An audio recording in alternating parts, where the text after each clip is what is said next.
Yeah, Gideon is in the hizzle for shizzle dizzle. Yes, oh, now I'm in the hizzle, yes.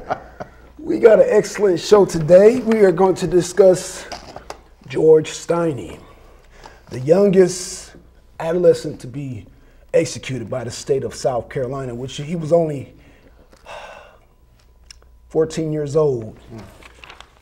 In June 16, 1944, he was sent to the electric chair, and he was convicted of first-degree murder of murdering 11-year-old Betsy June Buneker and 8-year-old Mary Emma Thames. So we got a powerful panel to discuss this.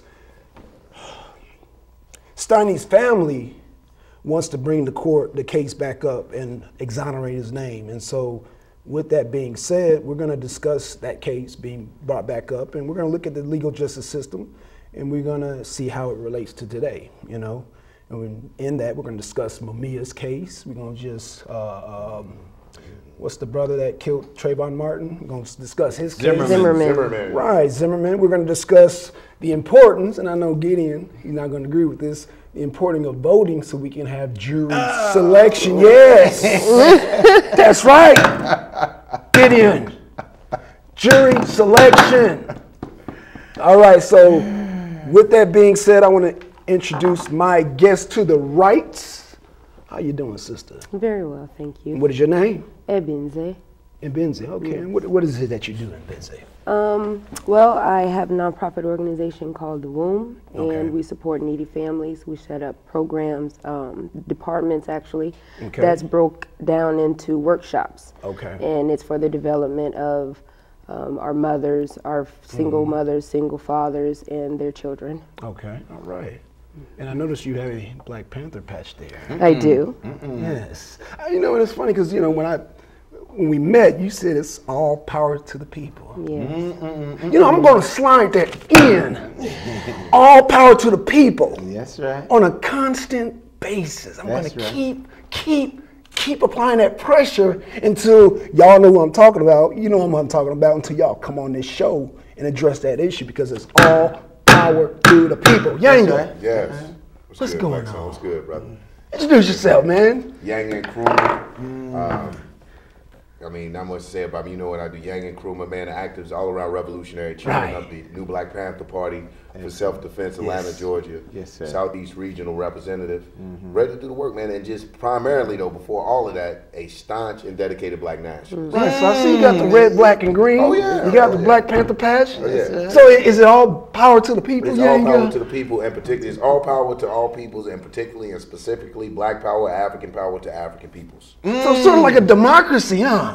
But it's what it is. No If the dictatorship? people- no, never that. If the people don't, No martial law? Never that. We don't even know where that would come from. Any people that would say that is clearly doesn't have empowering the people in design. Any people that doesn't have the right. This is what we fight for from a system that has taken our rights to exercise and practice self-determination, to determine our own destiny and our own future, to provide or to at least give us unhindered. We don't want anyone to give us handouts, but to at least stay out of the way. We want unhindered and unobstructive rights to achieve our goals and our greatest and highest aspirations, spiritually, politically, economically, socially, and every other way. So it's definitely all powers to the people and Black power to Black people. Oh, absolutely. And we got king. Oh my goodness. It may not be a democracy, but it's a king of the theocratic order of the Bible and of Yah. Look at it. King of all the Hebrew Israelites. No, Y'all don't heard me out there in YouTube land, TV land. He is the king, because that's what the Bible promotes. Monarchies and kingships. I'm a servant. I am your servant. I'm a servant of this community. The 40-year they said, we want a king. Yes, they did, didn't We they? want a king. You see where we are now, aren't we? Intro. As the people. You know, I mean, I want to go back to the womb. That's where I want to go. And then, of course, Brother Yanga, his melodic, powerful voice of reason and wisdom. I'm just glad to be on the panel. Well, you want to go back to the womb, Gideon? Hey, Is we a black got the woman- womb career is a black woman God? Take me to the womb, baby. Black woman God. Yes, sir. The black woman God. Yes, Yes, I sir. would certainly agree. You're going against your Bible. You see how the atheists have to put things in order here? Well, you know, the Bible said that you are God's, but with a small G, you're going to die like men. Well, you know, George With Stinney, limitations. God with limitations. right? Well, you know, George Stinney died as a man. You know, he was accused of killing 8-year-old and 11-year-old Betsy and Mary Emma Thames in South Carolina. You know, they gave no details. Actually, you guys got some paperwork here. Yeah, a little bit of detail. Okay, because I know, you know, in the atheist world, you know, we ask for proof and evidence. You got to show us the proof and evidence without a shadow of a doubt, Gideon. Yes, sir. And see, that was why it is important for people to enlist the vote so they could be in a jury pool just like this. Anyway, go ahead, give us a background. I want to talk about that. Let's talk about that. Did you want to do a little background? We touch on that? No. When we're talking about George Stinney, I think one of the things that stood out to me was so horrific was that even with this, okay, first of all, let's talk about George Stinney. Was a 14-year-old young man that was accused of killing, what were their names again? It was Emma, Betty June, and Mary Emma. Betty June and Mary Emma, 11-year-old and 7-year-old. Yeah. They said when they done forensics that their heads had been crushed, as if crushed by a hammer or some type of heavy object, and had been crushed from the top. Right. Basically, so you're looking at really, when you're looking at, like you said, proofs and evidence, you're looking at physically the physical incapabilities of this young man with the such force and trauma that he was unable to produce.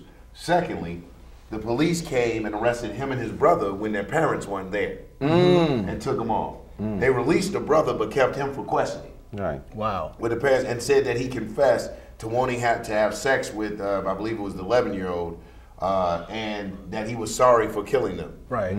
It later came out, a few hours later, his sister was his alibi, saying that she was with them he was with her the whole time of the murders, and that they had seen the two young white girls, and that they had asked where to find maypops or something. They were picking wildflowers.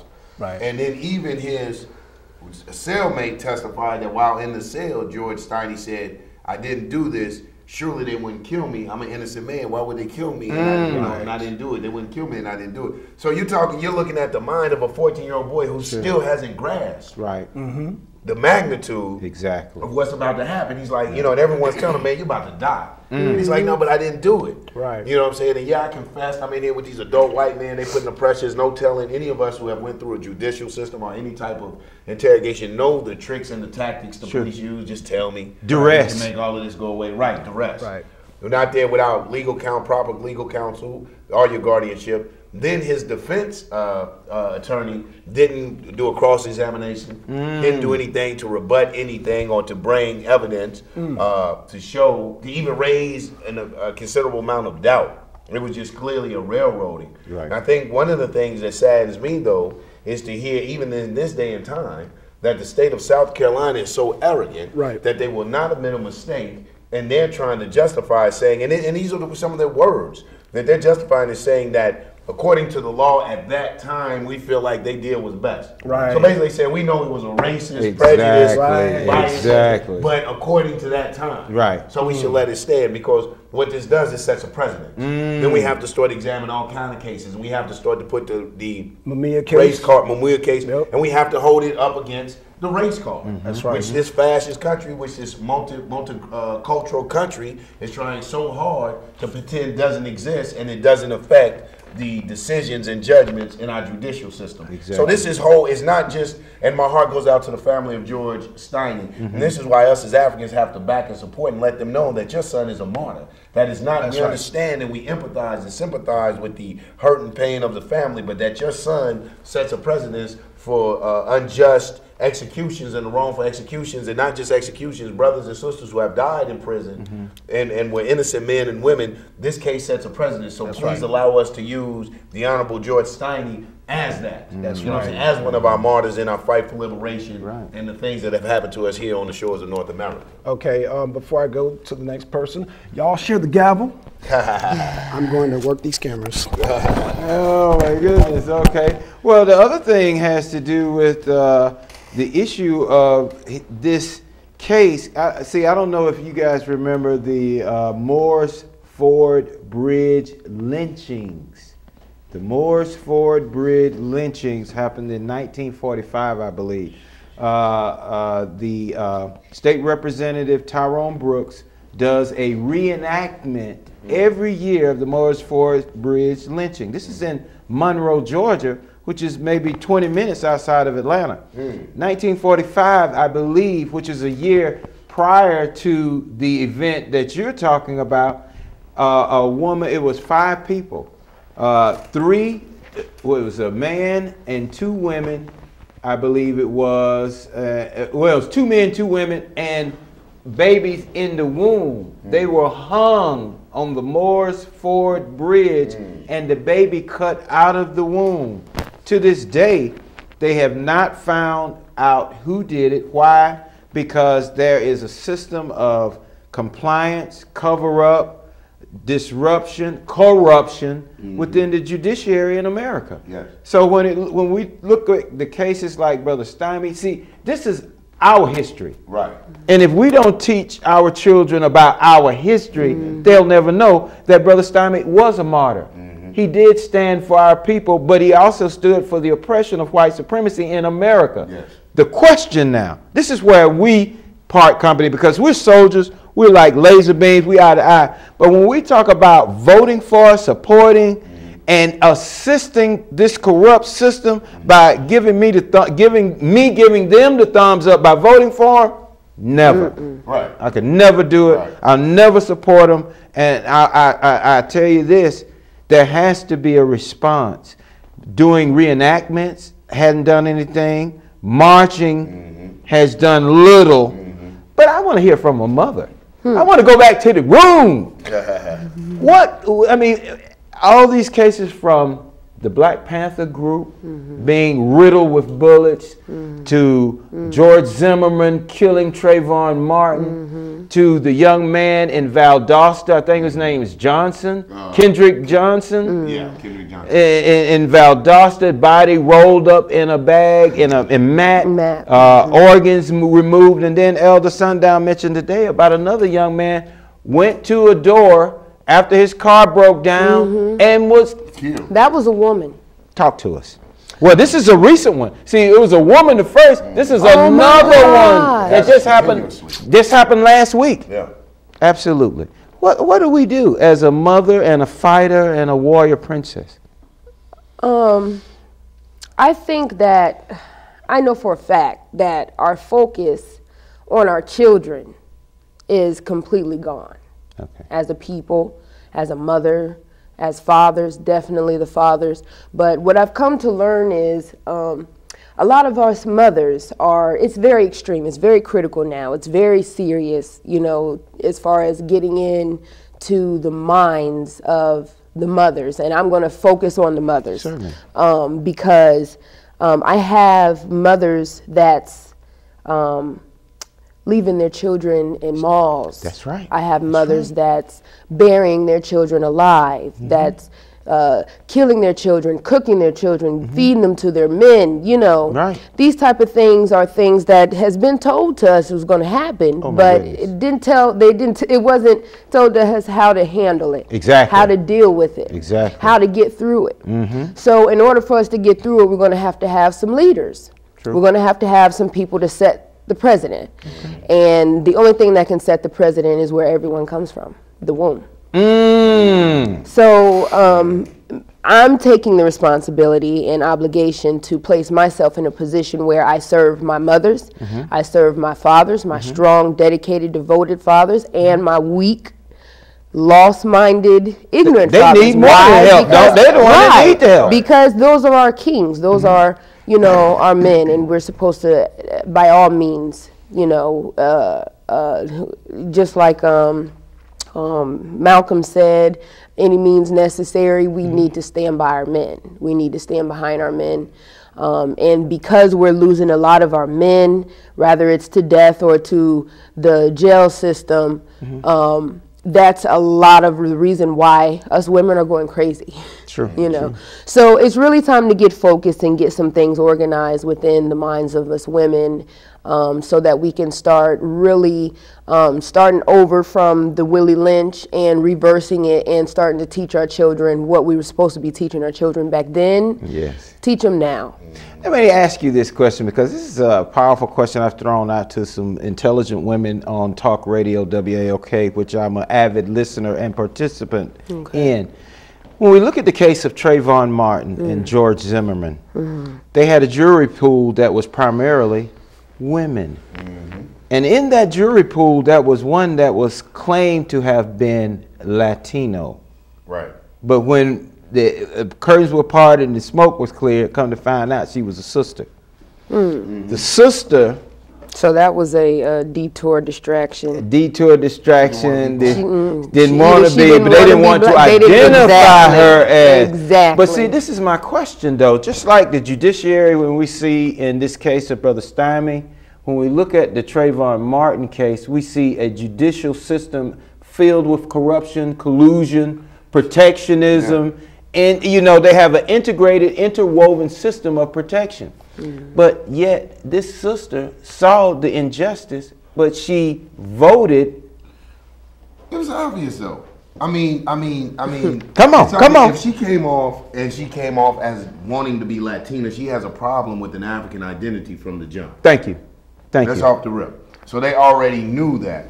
They knew that which way she was going to be swayed. I wanted to go back to, like you were saying, there's a difference from being registered to vote than supporting or saying that we endorse this government. I wanted to say that because a lot of times my theory is this, that we have to be that cog in the machine at every level and at every cost.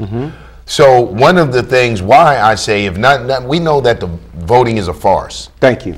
So I will say that we know that that's a farce. Okay. But what they do is they look for registered votes to put on a jury pool. Gotcha. So if we don't participate, I had a court date the other day.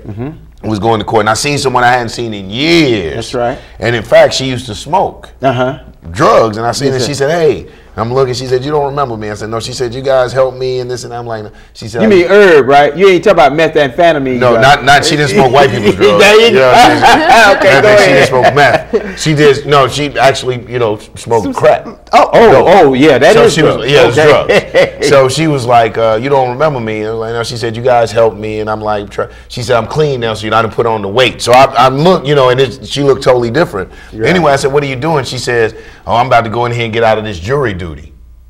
They called me for jury duty. Gotcha. And I told her, don't get out of jury duty. She said, I don't feel like sitting in there. I said, hang the damn jury. Right. You get in there, they say, well, we've seen the brother with the gun, he didn't do it. But we caught the brother running out the bank and this and that, he didn't do it. Gotcha. Hang the jury. But if we're not on there, we will never have a jury of our peers. See, they do things to dissuade us from participating in certain processes so that we don't get the benefits of those processes. You have to understand that there are monies allocated for our communities, for rec centers, for libraries, for firehouses. But if we don't get behind these so-called Negroes, and especially in Atlanta, I say these Negroes because this is what you have, neocolonialism. You have these black faces in white places. Well, then what they do is they get these money and they pocket the monies. Certainly. Or they misappropriate the funds. And that's what the governor, was it Pennsylvania? The governor, him and his wife both have been caught up for doing what they've been doing all along, getting it under the table. Go ahead. But if we don't, and that's exactly my point. So if we don't have these political watchdog groups, if we don't have these brothers and sisters politically astute, educated enough in politics to say, hey, this is not right, if nothing but to blow the whistle, sound the alarm, hey, you guys are stealing money. We have been a people that have been so complacent,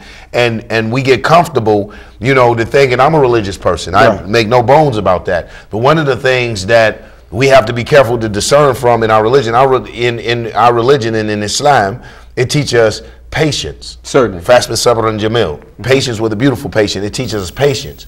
It doesn't teach us acceptance of oppression. Okay, You got see it. what I'm saying? And that's the difference. It teaches us to be patient in changing and bringing about a change. But it doesn't teach us to throw your hands up and say, you know what, I don't even want nothing to do with this. Okay. We're gonna have to tackle these issues. And we're gonna have to tackle them by any means and any weapon necessary. And this is even to go to the sister. I would like to know, even the sisters, and from you being to me, who represent a strong religious and spiritual standpoint. Every time I talk to you, that's why I like being on the show with you. Yes, sir. Praise. What can we do from our religious community and a spiritual standpoint when you have situations like this with our brother George Stinney from that standpoint? And now from our sisters, I hear you saying, get behind our brothers, support our brothers. But how would we go about that? A lot of times we're very vague in our things, but how would we go about doing that? On a religious point of view? Well, from a sister's point of view, how would you go about without, I mean, okay. What she's doing right now, basically, is doing that by supporting you, an assisting, helping. Well, I know what she's doing. I'm hoping that she can shoot that out there to the sisters. Yeah, it's time for us sisters to come together. Okay. One of our biggest downfalls is competition. Yes. It's capitalism. Sisters cannot stick together these days, and it's sad. Yes. If you have a man that has a family before you, you respect that. Right. The man has a family. Right. If you have a man that has a family after you, you respect that. Right. The man has a family. Right. However, you still to support that man and make sure that you and that man can stay on the right terms that's needed to continue to raise that child. Certainly. It's important for us to know that as a family, we're all family at that point. We're all family at that point. There is no competition. There is no, you know, there's just pull together. Right. So being that we can't do that, once again, you got to just go out into the streets and get into the minds and find out what their interest is. You know, find out what moves them in their womb. That you know, it's interesting to me because here recently I've been dealing with a sister that's very hardcore sister. Hardcore. Very hardcore sister, and I'm usually the type that, okay, if you about all that drama and all that, you know, let me just, back, you know, because I'm not a drama. I don't like drama, you know. But you, like the brother was saying, you got to get in there. We can't keep letting each other run each other from each other because somebody has to be the bigger person. Who's going to be the big sister for real? That's right. Who's going to be the real mother for real? Right. You know, who's going to let y'all know, well, it don't matter what you do or say, I still got your back no matter what. You're my sister. That's right. We have to know that, you know, we're out here. It's time for us to get out there into the streets, let the mothers know, let the men know, you know, this is what type of child support. No, well, go and make sure your man all right. Make sure the your children not gonna be without not be able to say they, you know, to be able to say, oh, I don't have a dad, or I don't know where my dad at, you know. And it's hard work. I'm not even gonna front. It's very hard work, but. Would you rather work hard like this for your family, for yourself, or for this white man? You know, when we look at this tragic case, even though it was in 1844, its relevance plays very heavily for us today. You spoke of some very important issues about family unity, standing with your man, supporting your nation. These are elements that we've lost. Yes. And as we've lost much of our history that has come before us, even we've lost what we were doing before we got to America. We don't even do history post-America things. Right. With that as the specter that hangs over us, again, I hear what you're saying about the political intrusion. I won't say activism as much as I will say intrusion. I like that word. Me too. As a focal point to observe what's going on the inside. Yes. However, we know that's not going to be our vindication nor our liberation because they flip the game anytime they want to. Right. And which is what they did with the Black Panther Party, to where they riddled those young men's bodies with bullets in front of everybody. And there was no including their own reprisal. children. Now, with that being said, how do we begin to not instill fear in people who have already been traumatized by fear. We don't give up. Yeah, exactly. I think one of the things that one of the greatest injustices we do to the Mumia Abu Jamals, to the Mutulu Shakurs, is we have given up that political fight. We have given up that international fight, because once they're labeled as revolutionaries and as freedom fighters, then it takes it off of the local level. And there are certain things under Geneva Convention that that some, and even under some of the Geneva Convention and international law, they could even possibly be free. But as long as they keep it as a civil issue, you know what I'm saying, then they can hold them by these biased laws. But Gitmo, though, when they brought in Gitmo, that broke all the Geneva Convention.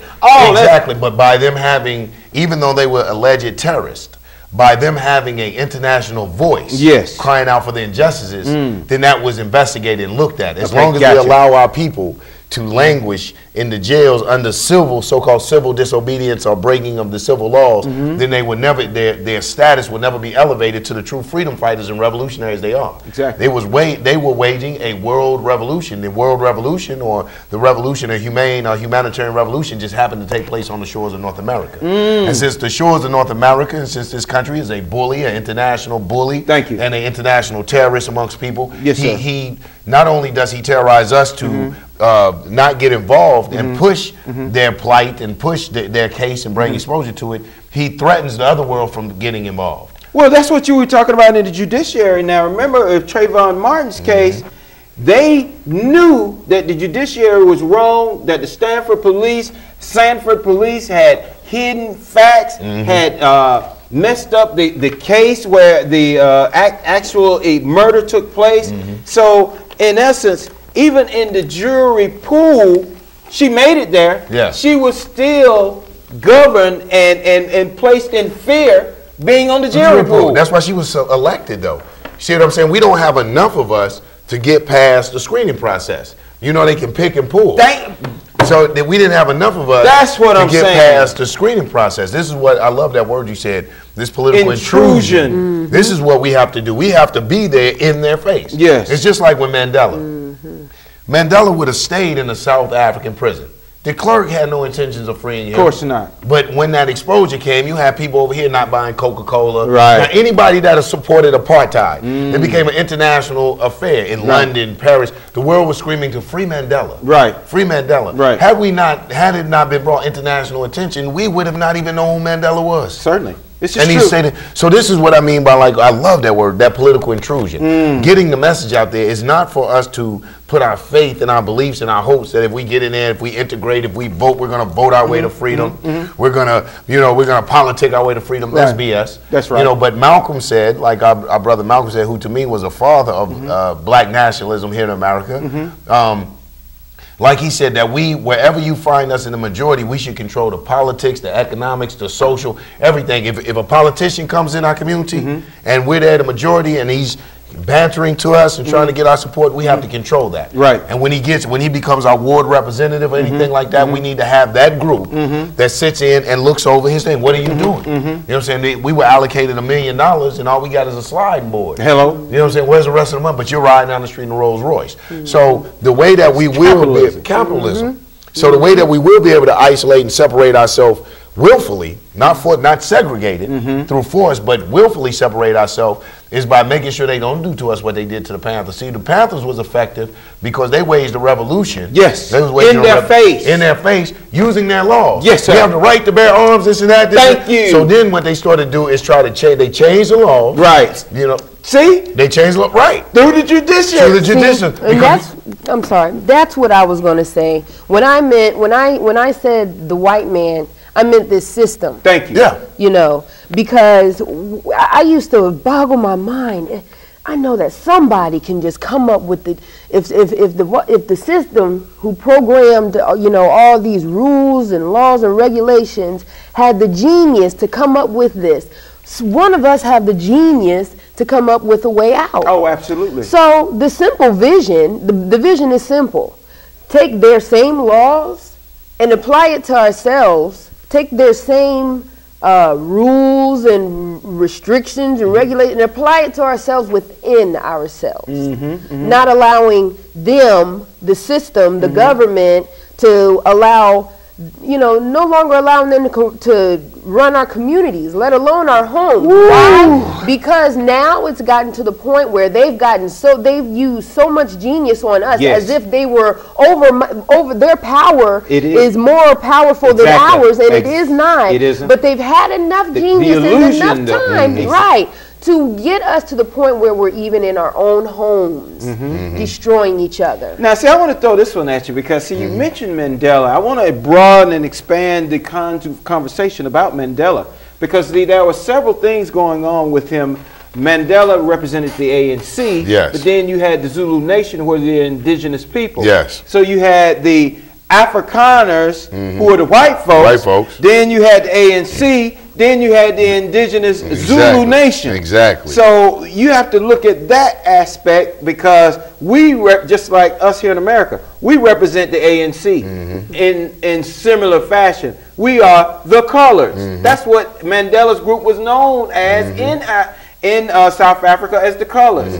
The indigenous Zulu Nation represented the African people that were there. See, now this goes back to biblical texts, where our people were brought into a strange land, but that was not our own. Now, the other level I want you to consider is, even though Mandela became a darling of America, of our people, Soweto, what's the other place in South Africa, the main town? Soweto, some of the other cities in South Africa were still had apartheid. Absolutely. You understand? So even though the political presence of President Mandela and him being released and a new governmental regime on the surface was brought out, at the end of the day, you still had political apartheid in Soweto and the people were still struggling.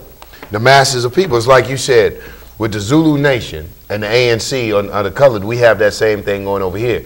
What ends up happening is we have that divisionist type of thing. We have the masses over here, the brothers and sisters, you know, our street masses are the lumpen proletariat. Absolutely. And then you have the intelligentsia. Exactly. Talented tenth. The talented tenth. We have to stop the divide. Why did they free Mandela? Why did they give the concessions to Dr. King that they gave him? Why do they do anything? It's to quiet and keep the masses subdued. Thank you. You see, the difference between us as a revolutionary movement and a party is we're not satisfied. You can free Matula. Right. You can free Mumia. Doesn't Right. mean it's going to stop. Exactly. We're not satisfied. Exactly. That is not the end. That's not our end game. Exactly. We're saying along the way in our fight for liberation, free our freedom fighters and political captives. Thank you. But that is not the end game. Our goal is not just their freedom and say, okay, we've made it, brothers and sisters. And I think that that's what I don't agree with a lot of Mandela's policies and procedures and practices even after the release. Exactly. But I'm showing the power of international recognition. Yes. I'm showing the power of when the participation, because they got out there, they haunted the people, the masses were frustrated. And the clerk and everybody, they realized that, man, Africa is going through, Winnie was wreaking havoc. Hey, with those putting them tires on people, them necklaces, so she was wreaking havoc. Yes, sir. So they had to let him go. But that was, she had that connection with the masses of people. Right. You understand what I'm saying? But it was like a Malcolm and Martin thing. Yes. Like Malcolm went and spoke at one of Dr. King's churches when Dr. King was locked up. And like he told these white folks, either you deal with my brother or you deal with me. Exactly. So they was like, we're going to deal with But see, since they didn't We're going to deal with the apologists. We're going to deal with the apologists. We're going to deal with the brother that's trying to get down with us a little bit. Exactly. But since they didn't have that connection, Right. you know, Malcolm couldn't really get with Martin and say, okay, look, I done sent them your way, so this is what we're going to do. Right. If not, then, you know, yada, yada, We're going to have yada. to handle this. We're going to have to handle this. And you and I may have to get in the backyard with the boxing gloves until we get an understanding of what's I'm not taking you out of your momentum. I'm not taking your followers away from you. Right. But what is your end game? Exactly. What are we trying to do? Where do we as a people fit in? Not these few people. Right. But where does we as a people fit in? The nation. The nation. Our problem in the past was reading, and I'm not going to be long-winded. One of my mentors, Dr. Ahmed Muhammad, he is a professor now at Temple University in Philadelphia, formerly known as Max Stanford, founder of the Black Vanguard, very dynamic part of our history. I mean, just very, was with Brother El Hajj, Malik Shabazz, Brother Malcolm, the whole, yes. I mean, he's a very dynamic brother, a mentor of mine. And he said in his book, Black Political Thoughts and Writings, Volume 2, he said one of the failures of the past was the separation between the revolutionary and the reformist. Exactly. Meaning the brother that was like, forget the politics, and the brother that was like, well, we need to go through the politics. Their disagreement and the time they spent bickering one another enabled them to see how they have common goals. And okay, right now I don't agree with politics. You do agree with politics. We're not going to discuss that, but you show me how your politics is going to advance you, and I show you how it doesn't advance you. And where we do meet, we're going to work for the common good of the people. We have to be united. It's okay to disagree, but when we get to the point where we want to stop the other person completely, from making advancements, then we're doing the work of our enemy subconsciously. Now, let me ask my sister again. Your name is Ebenze. Ebenze. It's so beautiful. Thank you very much. What does it mean? Precious. Oh my goodness. When we look at Soweto, we talked about Mandela, and then we just spoke about Winnie, the power of Winnie, but then after Mandela got into office, he and Winnie separated. I want to also look at Venus and Serena Williams. Their father, who raised them, taught them tennis. They came up and got into Western society and finally got some recognition, some education and money, and then they divorced. You talked about family unity and family support. These two powerful women. What would be your analysis of what Winnie did with her husband Mandela, as well as the Venus and Serena, the Williams sisters and their mother, and what they did after they got money? They divorced. Well, like I said, they've savaged the control over the black family. Period. Gotcha. So to the point where they destroy themselves. Everything is materialistic. Even sex is materialistic. Absolutely. So the same thing with, they're using our people that's, especially us blacks, that's getting into the industry and really becoming something strong. But, people's not realizing, they're doing things right in our face, and either we just don't care or we just don't see it. I'm not going to go off the subject, but I just want to use Whitney Houston. Sure. Whitney Houston went through all those struggles all those years, and survived through all of that. With Bobby. With Bobby. Oh, Lord. Bobby was the man. And then all of a sudden, she bounces back. She's getting her divaness back. And where's she? Dead. Why? Clive Williams? Because a black woman is not going to fail and then show all these people that they've programmed her to teach this way of life. And now you're going to show these people, after we done used you all these years, now you're going to show them to bounce back from destroying themselves. You know what I'm saying? Not permitted. We going to off you. That's it. Okay? So that's the same thing they're doing with Tiger Woods. And even though she was a white woman, but still, that's a black man that's a victim in that situation. We won't get into that right now. But I like to be victimized. Joking. But anyway. But the same thing that happened with Beyonce. Look at Beyonce. Raised her to be Christian. She had all this talent, all this beauty, and now she gets money. Mom and dad gets money, and now they're divorced. So it's just the fact don't forget Michael Jackson's mother and father. Michael Jackson's mother and dad. You didn't know? I didn't know Joe and Kathy. Oh man, y'all breaking my heart. Y'all breaking my heart. Right? It does. It's painful because these are the examples that's being purposely set. Absolutely, it's set up to be the example of this is how you're supposed to conduct a relationship. Absolutely. This is how you're supposed to be the example of a successful family.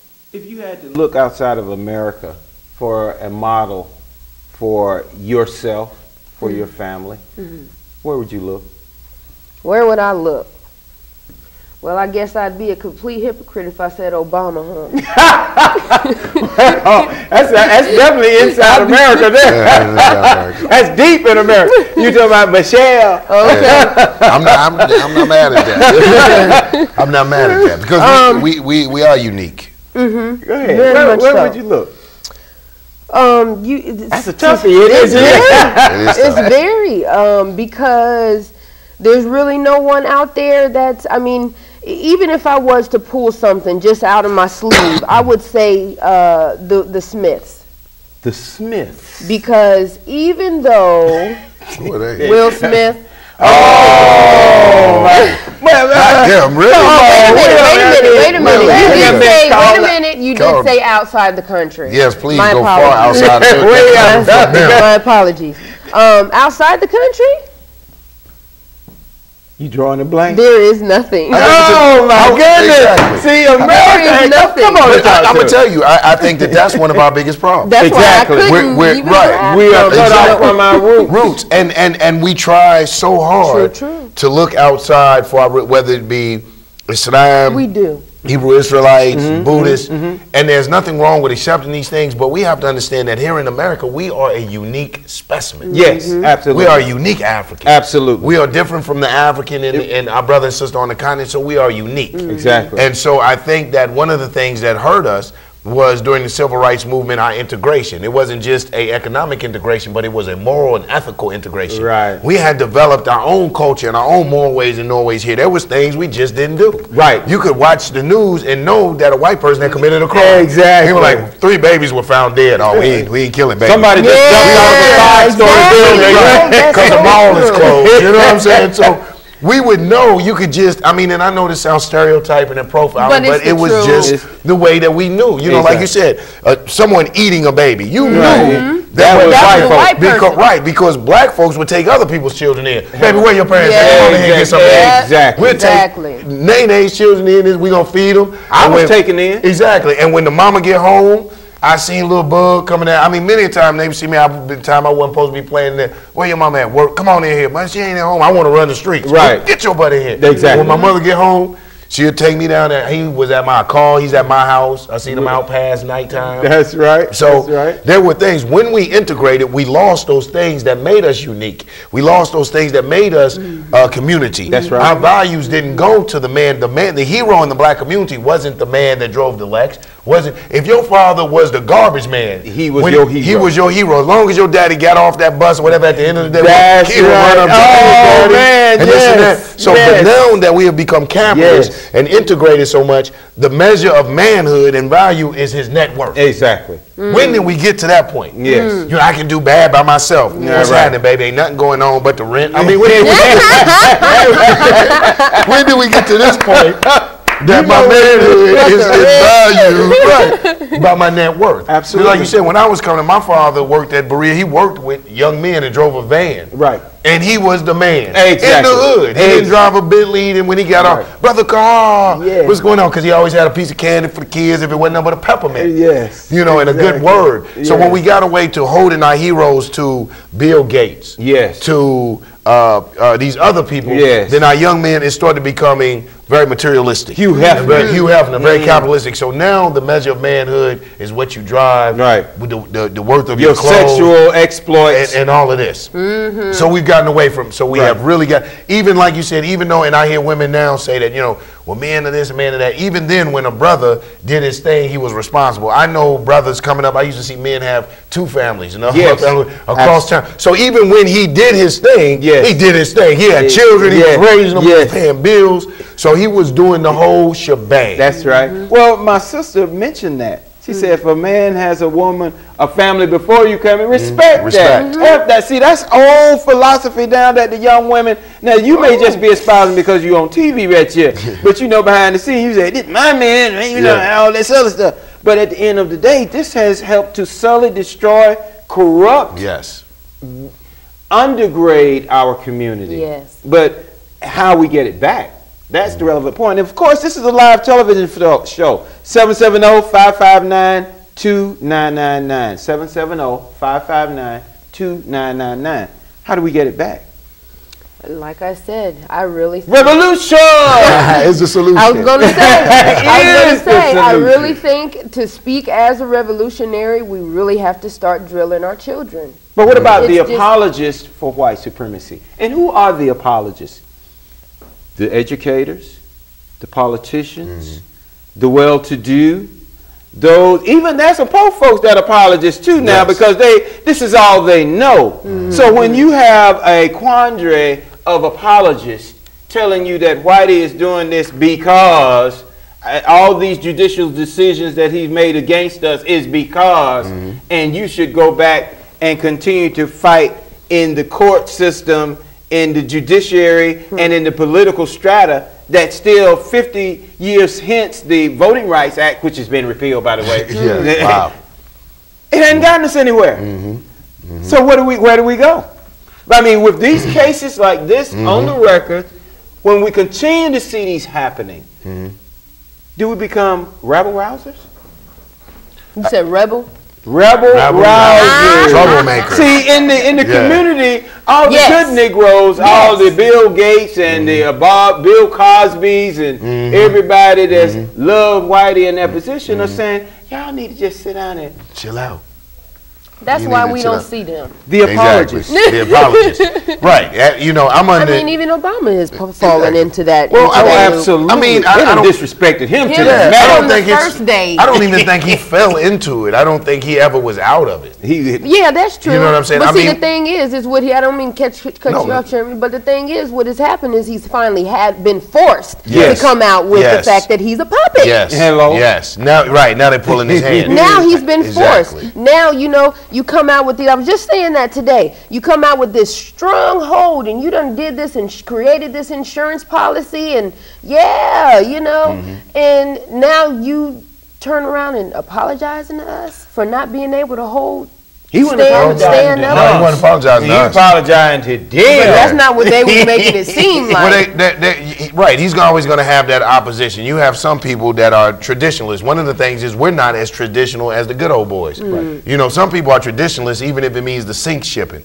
I mean, the ship sinking, you know, they're going to hold to tradition. What we look at in our president, our dear president, was at a time, they understand, you have to understand that our counterparts studied 30, 40 years, they studied centuries ahead. Exactly. We were at civil unrest with a lot of the things going on with the black community. Right. And internationally, Muslims were our biggest threat. Right. So why not get a black man with an Islamic name? Right. You kill two birds with one stone. Exactly. You know what I'm saying? Right. So they kill two birds, and we get caught up. We're very emotionless.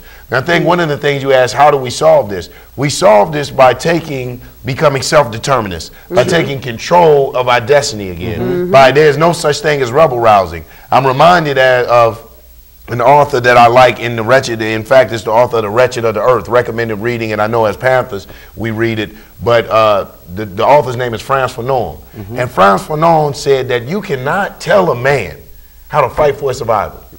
You can't, if that man bites your arm, you can't say, hey, no biting allowed. You don't tell me no biting allowed. I'm fighting for my life. Hello? If I gotta pull your beard, kick you in your testicles, stomp your toe, bite your ear off like Mike Tyson, I'm gonna do whatever it takes to get you off of it. Absolutely. So we have to, the first thing we have to do is recondition ourselves to what is right and what is wrong. You know, we have been told, they have given us clear lines of what is right, what is wrong, like you said, even with family. Right. You know, we go, when we talking about earlier, what was a hero in our family, we have allowed soap operas and other people to define manhood, womanhood. I hear brothers say, well, the sister need to play her role. What is her role? Exactly. A man needs to step up and be a man. What is a man? Exactly. So it has to be defined according to the standards of our community based on our historic being brought over here as slaves, have to go to the trauma, ancestor. Yeah, we're going to have to go to the ancestor. The way the ancestors was raised is how we need to go back to raising our children. And I'm sorry I keep going back to the children, but I really feel like and know for a fact that they are our future. They are our future. And regardless of what type of stimulations they try to put on us about whatever, our children are still existing and they're still growing. They're still as powerful and as wise and unignorant as they are. And there's nothing that's going to take that away. It's either it's MTV. not. Yeah, exactly. They're dumbing them down. Right. That's so true. The state of snatching our children. And keeping us from raising our children. Exactly. That's what's dumbing them down. That's what I was getting You know what I'm saying? Yes. If we keep them in the homes with their mothers and their fathers who are going to teach them survival, especially, you know, that's when they start to snatch them, because they understand that one of the things while we work with the street youth and the people out there, we understand the revolutionary potential in them. That I would rather go to the streets and get a brother to join the Panther Party and be a revolutionary than the colleges, because these brothers theorize. Well, you know, so and so said. And so, but I'm talking to a brother here who every day is wondering where my shelter gonna come from, where my food gonna come from. I told myself, damn, this pig's watching me. I gotta duck this way and do that. So he's conditioned and trained. All he needs to do is be politicized, learning, hey man, I'm telling you, stop the violence, because you had to say it on TV. Stop the violence, brothers. Right. But should you not, don't point the gun this way. But if you just stuck to your hand, don't, So this is what we're saying to our community. So we go out and get the brothers in this condition, and we stop allowing, like the sister can testify, being a woman and maybe speaking for all women, and me being a brother and speaking for brothers, the state to come snatch our children, whether they snatch them when they're young through defects or snatch them when they get old enough to go to the penitentiary. They are snatching our children. Well, see, now you brought up such a powerful point, because again, going back to the historic case of the young man and the Morris Ford Bridge incident, when we talk about the state snatching our children, it's through compliance that they do it. They actually do it with our authorization the same way they do through the vote. It's all technology now, because it's the small print. In essence, you're voting for baseball, apple pie, and Chevrolet. What you don't see, militarism, nuclear armament, oppression, white privilege, that's all in the small print. You're right, though. You see, so when we look at these things, you have to recognize that our fight is against an entity that is controlled by a world conglomerate of believers in white supremacy and white privilege. Yes, sir. Now, until we begin to somehow galvanize the massive numbers, because it's more of us than it is them. But they control the media. They control the outlets. So until and unless we're able to control the media outlets, not with bought and paid for apologists, but with hardened, responsible, law-abiding, to a certain extent, people who are activists for their community, then we will never change. Because the people who are the so-called civil rights advocates, the apologists, the talented tenth, are all going to stand with where their money coming from. You should believe that. The rest of us are going to fight for trying to survive, have a roof over our head, food to eat. So it's going to take a spiritual upheaval to destabilize this wretched government where we can begin to, because it's destroying it, it's falling under the weight of its own corruption. Exactly. Understand? But that corruption causes us to be corrupt, because one bad apple can destroy the whole bunch. So when we look at Michelle and Barack, and that's why I have to continue to say this over and over again, I have respect for Barack Obama, because he said one thing, and it was the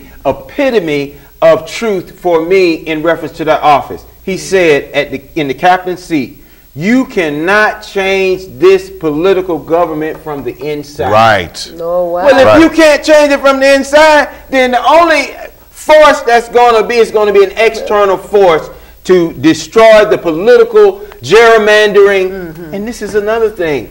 When we talk about political voting, what do Whitey do when he get ready? When we develop a block vote in a district where our people have the ability to govern, breaks the district up. He breaks he gerrymanders. Yes. He gerrymanders. He breaks the district Come up. on. But I think what our dear president was saying, he was absolutely right. You can't change it from the inside. I think a lot of times we have to read between the lines. And maybe it's just a revolutionary in he's saying, yo, it's going to take, don't look, I am not your Messiah. You know what I'm saying? I haven't come in here. Y'all waiting for me to change all this. Don't stop the fight. You know what I'm saying? Y'all just don't know. He's looking back behind him. He can't change it from the inside. You know, we don't see off the camera.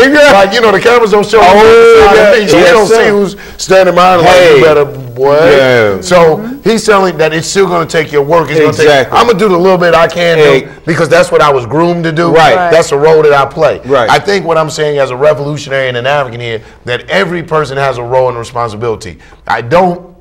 My brothers and sisters that are in the colleges and things like this, that are taking political science, that are taking health, that are taking whatever, whether it's philosophy, whether it's environmentalism.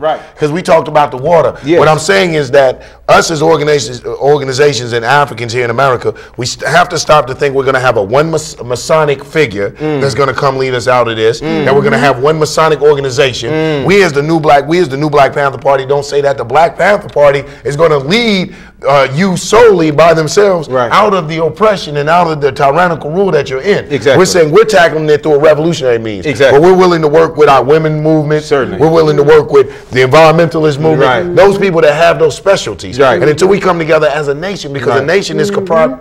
Even the house of Israel had 12 tribes. Absolutely. You see what I'm saying? You had one tribe that was the priesthood. Yes. The prophet, alayhi salawatu wasalam. Yes. That Sahaba had companions, and every companion, you had one that read the Quran, and the other that was a warrior, Absolutely. and the other was a general. Yes, so sir. we understand that a nation is comprised of many aspects and components that work together for the good of that nation. Yes, sir. Our common goal has to be the empowerment and liberation of us as African people. Yes. And my Hebrew brother and my integrationist brother, though I don't agree with integrationists, right. but my integrationist brother who's sincere efforts are to empower our people, then I need to at least sit down and give him the opportunity to explain. Exactly. Yeah. And you know, we've done this on this program where we've talked to the socialists. We've talked to the communists.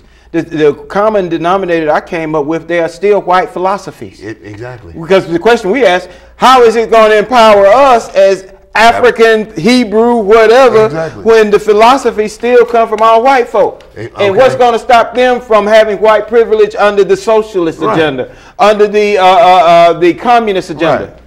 Out of the frying pan into the oven. Thank you. You paint us against this capitalist system, and we get caught up in that. But like you said, what's the root of capitalism? Racism. Exactly. You see what I'm saying? So it's a white privilege thing. In the end of the day, I don't trade off one oppressor, you know what I'm saying, for another one to come in because we get to wave a communist flag, and I still got to look this white man in the face who doesn't identify. He says, now we have to get rid of, what scares me with him is like I heard their chairman talking. He said, we got to get rid of the depraved society, this music and this so-called twerk dance.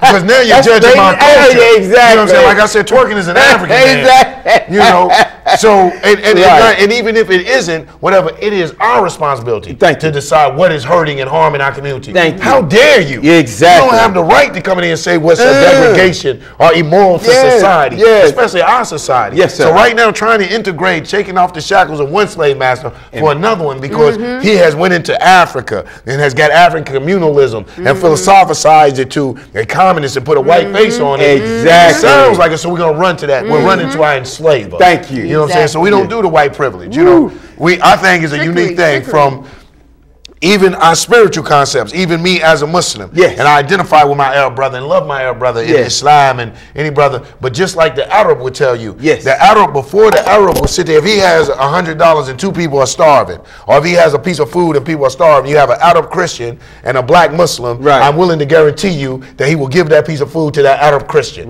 Because it's natural. Exactly. And I can't be upset that his nature has kicked in and he says, well, this man looks like me, speaks like me, acts like me. He is one of me. Yes, we share the same God. Yes, we pray the same way, but this is one of me. This is my brother. The sheikhs will tell you when you study in Mecca, and I won't be long-winded, when you finish your study there in Mecca, a lot of the brothers say, Sheikh, I want to stay in Mecca, I want to live in Mecca. He says, no, take Islam to your people. Thank you.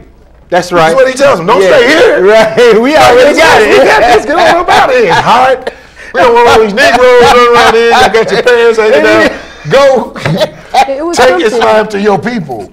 It was something that you said earlier that I can't quite quote what you said earlier, but I remembered what I wanted to say, and we're going to keep on repeating it, and I'm going to keep on repeating it because that's the point. That's, you know, we need to really start pushing this information, pushing this knowledge, pushing this determination, pushing the fact that we have power to our people. Yes. And so what the key thing is getting into our communities and really locking our communities down. Therefore, if we have some unruly children or some disturbed children or what have you in that community, within that whole community, if you have a whole community, there's someone that knows how to get through to that child and give that child the attention it needs, not to give it no man-made poison, but to give it the information that it needs, whatever the nourishment that it needs to you know, grow the way it is, to survive, and know survival skills. Our children need to know survival skills. They have our children the laws and things now to where our children can't even walk up the street to the store. That's it. It's illegal. Stop and frisk. Exactly. The young man in New York, just doing nothing other than walking up the street, as you said, stopped and frisked and one of his testicles was summarily squashed. Ugh. This has just happened last week. You hadn't heard that on the news? No. Female police officer, by the way. Young man, A student, star athlete. Wow. He won't have children. He Not won't be able going to have, and children. in a wheelchair now. Oh, wow. Behind her, and And this is the cap off.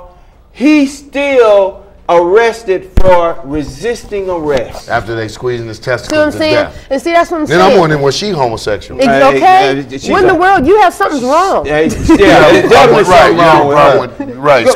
You're Right. trying to crush So the we brothers with really need to testicles. get into our communities and start locking our communities down. Every corner. There's 4 goddesses over the universe that on each corner.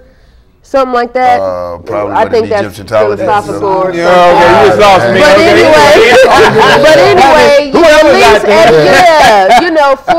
at least on each corner of the community, make sure we get our, and